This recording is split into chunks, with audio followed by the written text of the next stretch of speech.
Ikhwah dan akhwat yang dimuliakan oleh Allah Subhanahu wa taala. Itu yang pertama ya. Kemudian yang kedua adalah husnun niyah. Baiknya niat. Ya. Benarnya niat dalam menuntut ilmu. Kalau berbicara tentang niat, ya ini adalah syarat diterimanya amalan. Dan ini adalah syarat yang berkaitan dengan banyak hal. Salah satunya adalah ilmu ini. Kenapa sahabat sekalian? Ilmu ini tidak terpisahkan dengan niat, karena ilmu ini, menuntut ilmu ini adalah ibadah. Dan yang mana ibadah itu tidak diterima dengan niat yang benar. Karena itu niat ini diantara bekal yang harus kita perbaiki, diantara bekal yang harus kita miliki dalam proses thalabul ilmi kita. Baik.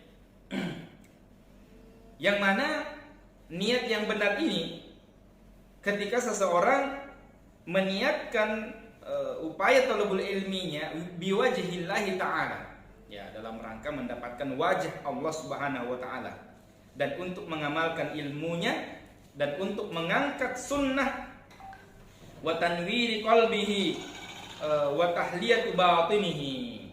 Ya, baik. Jadi kalau misalnya ada yang mau bertanya apa indikator niat yang bersih, apa indikator niat yang benar dalam menuntut ilmu, pemirsa sekalian, ya. Yang pertama adalah ketika seseorang menuntut ilmu dalam rangka mendapatkan wajah Allah Subhanahu wa taala. Ya, itu yang pertama. Yang kedua, ketika seseorang menuntut ilmu dalam rangka untuk mengamalkan ilmunya. Ya. Jadi dia menuntut ilmu dengan harapan nantinya akan mengamalkan ilmunya itu. Ya. Yang ketiga sahabat sekalian, ya, dicatat masing-masing, dihafalkan masing-masing.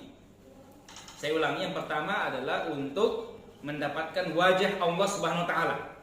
Ya. Yang kedua adalah untuk mengamalkan. Ya.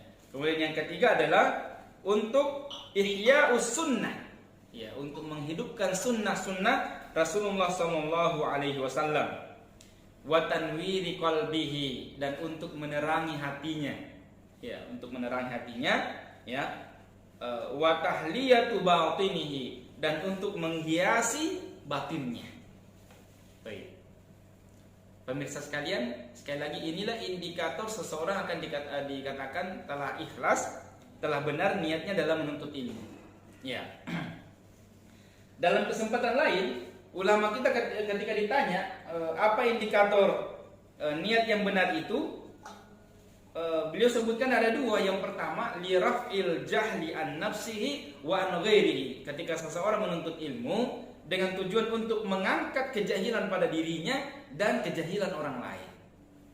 Salah seorang ulama kita yang sangat terkenal, beliau mengatakan, ya, beliau ini adalah Sufyan ats-Tsauri.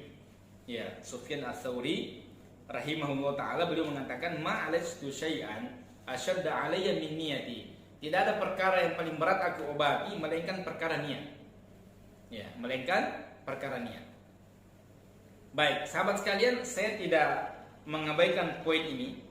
Ya, saya tidak bermaksud ingin mengabaikan poin ini, tetapi ini poin yang termasuk banyak, dan seharusnya demikianlah setiap murabbi, setiap dai, setiap ustadz untuk senantiasa mendengung-dengungkannya, mengulang-ulangnya dalam majelisnya.